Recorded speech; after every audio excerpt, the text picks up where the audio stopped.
We heard the songs of a wedding party. We saw a soft light coiling round the young blades of grass. At first we hesitated, then we saw her footprints. Her face emerged, then her eyes of freedom. She woke us up with a smile saying, "What day is this that comes suddenly?" We said, "It is the first day after the war." Then without waiting we ran to the open space, ululating to the mountains and the pathways, calling people from all the circles of the earth. We shook up the old man demanding a festival. We asked for all the first fruits of the season. We held hands with a stranger. We shouted across the waterfalls. People came from all lands. It was the first day of peace. We saw our ancestors traveling tall on the horizon.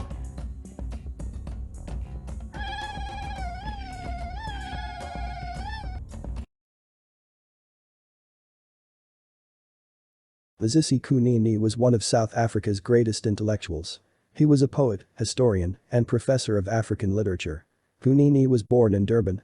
He wrote poetry at a young age, and his first poems were published when he was 11 years old. He qualified as a teacher and obtained a master's degree at Natal University. As apartheid intensified, Kunene went into exile in 1959. Later, he studied at London University. He was a founder member of the anti-apartheid movement in Britain and represented the African National Congress in Britain and Europe. In 1966, the apartheid government banned his work in South Africa. In 1975, he moved to the University of California where he later became professor of African literature. Kunene was inspired by the history of the African people and their struggle for freedom. His work is influenced by the oral traditions of African literature, and he drew on Zulu culture and mythology. He wrote his poetry in Zulu and translated it into English. His most famous work is the 1,700-line-long poem, Emperor Shaka the Great. Kunene returned to South Africa in 1992 and in 1993 was appointed the Poet Laureate of Africa by the United Nations Organization for Education, Science and Culture, UNESCO. In 2005, he was appointed the first Poet Laureate of South Africa. Kunene died on 11 August 2006 in Durban after a lengthy battle with cancer. He was survived by his wife and 4 children. Kunene wrote this poem during his time in exile from South Africa, some years before the end of apartheid. In the poem the poet creates a vision of the day after the end of apartheid. The speaker describes the joy and jubilation as people come together to celebrate freedom. The poem ends with a powerful reminder of history and the need to look backwards and take direction from the ancestors before moving forward into the future. The title indicates a sense of a new beginning, with the words first day. It signals hope and change after the suffering and struggle of war. The war in this case is the struggle against apartheid. It is important to note that this poem was written long before the end of apartheid. It is therefore the poet's imagination on how it would feel to throw off the yoke of the apartheid system. Kunene's work was inspired and influenced by African cultural traditions, including the oral tradition of storytelling. The poem is written in free verse, with run-on lines, enjambment, that create the sense of a story being told. Even though this poem is a vision for the future, it is told in the past tense, reinforcing a storytelling form. In telling the story, the poet appeals to our sense of hearing. The songs in line 1, ululating in line 10 and the people who shouted in line 15. The poet uses 2 lines of dialogue, line 7 and 8. Dialogue is also used in African oral storytelling traditions. The poem is paced like a story, with a beginning, building up to a climax, and ending with a concluding message. The poem carries a message of renewal and hope to the people who suffered and struggled during apartheid and announces a new beginning, joy and peace that it will bring. The poem is a celebration of the end of apartheid and of new beginnings. In the last line of the poem there is a reference to the ancestors, who symbolize the past and the roots of the community. We saw our ancestors traveling tall on the horizon, suggests that people should take their direction from the past and build something new. The first image that we see is a traditional wedding. This metaphor of a wedding, the union of 2 people, is indicative of the union of the many racial groups in South Africa after the fall of apartheid. The metaphor is further enhanced by the creation of a new society, which is highlighted by the image of a wedding. The metaphors also reflect the African tradition of storytelling and how richly metaphorical African languages are. Other examples are, soft light, line 2, indicates hope, expectation and optimism after this new union. Young blades of grasses, line 3, are the born free generation who could grow up in a unified South Africa. Remember this poem was written before the end of apartheid. Mountains and pathways, line 10, are hints to how the limitations and obstacles of apartheid could now be overcome and one could walk freely. Ancestors traveling tall, line 18, the ancestors are proud of their sacrifices and subsequent achievement of freedom.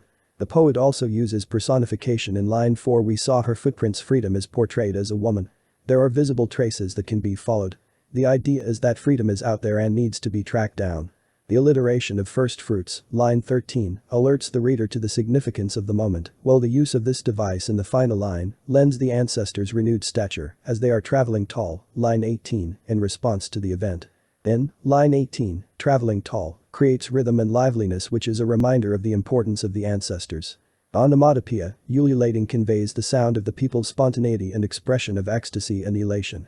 The word is associated with traditional forms of African celebration.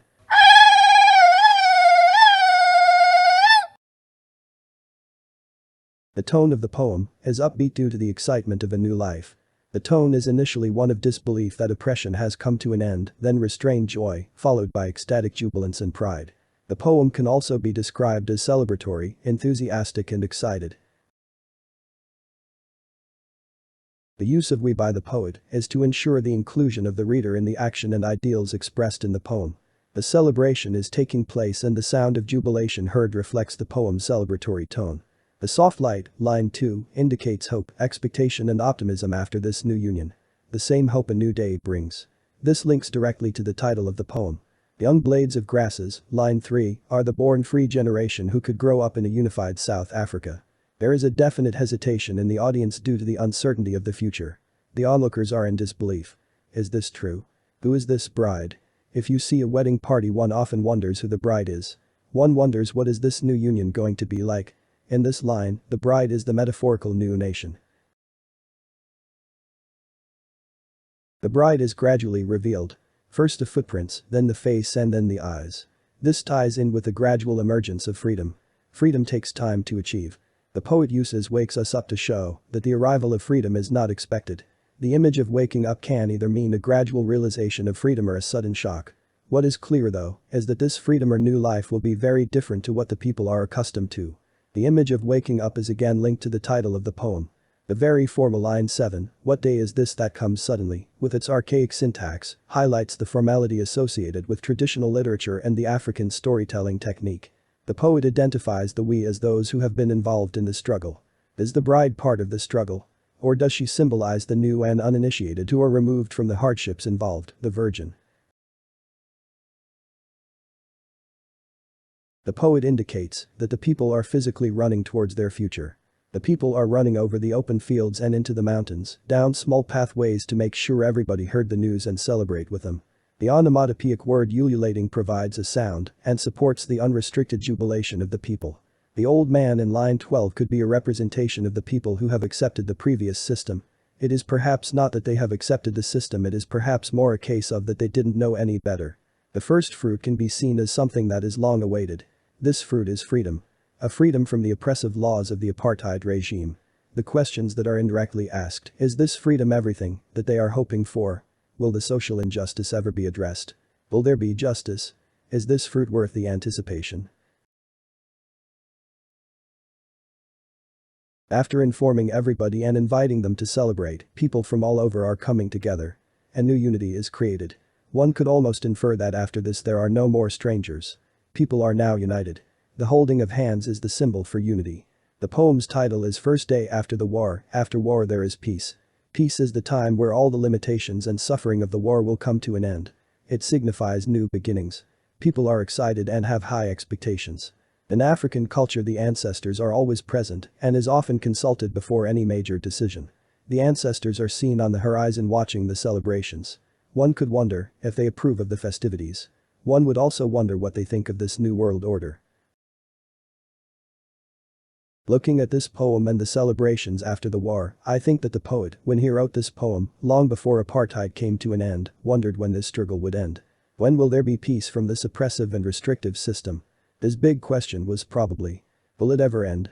This is the same question I ask myself about the current 2021 pandemic. When will this end? And perhaps I should share in the poet's enthusiastic hope. Perhaps we need to start to think how we are going to celebrate when this pandemic, our war, is over.